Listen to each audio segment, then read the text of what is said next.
So I wanted to do an update for CarPlay, mainly because there's a new iDrive system coming out across the lineup in BMWs. You'll start to see this roll out.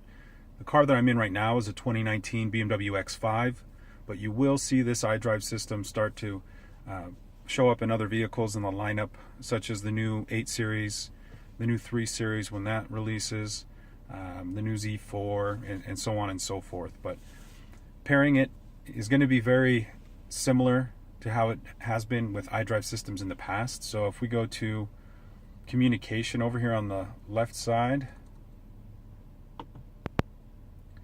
go to mobile devices. Over on the right, I'll select new device, phone calls and audio. Then on my device, I'll make sure to go to Bluetooth menu.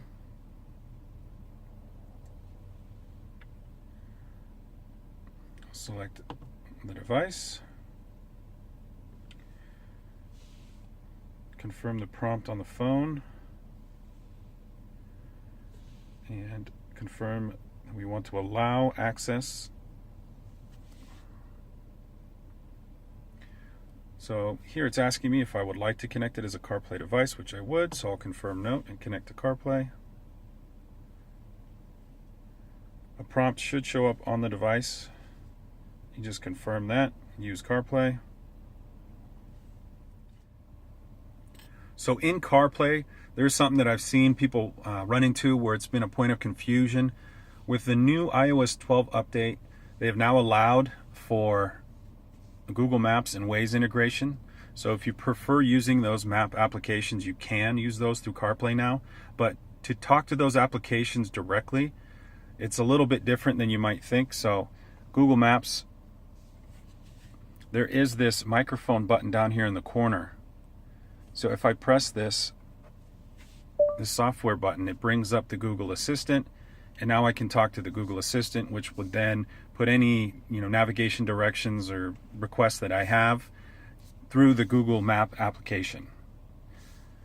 But if I were to use the steering wheel button for voice command, that will not directly talk to the Google Maps app.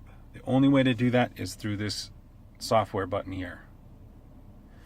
If you quick press the voice recognition button on the steering wheel, you'll bring up the iDrive. If you do a long press, it brings up Siri. Both of those voice command systems, if you give some type of navigation direction, it will default to their native map applications. So in the case of iDrive, it will default to the onboard map system. And in the case of Siri, it will default to Apple Maps.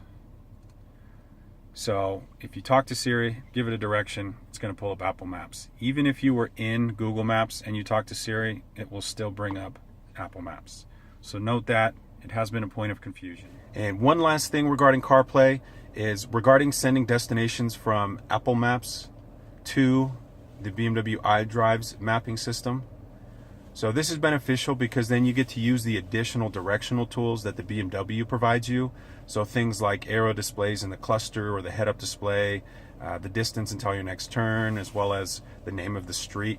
I know Apple Maps has something similar incorporated in there, but the BMW has some stuff directly in the driver's field of view, so it's has additional benefits. So I'll go to Maps here.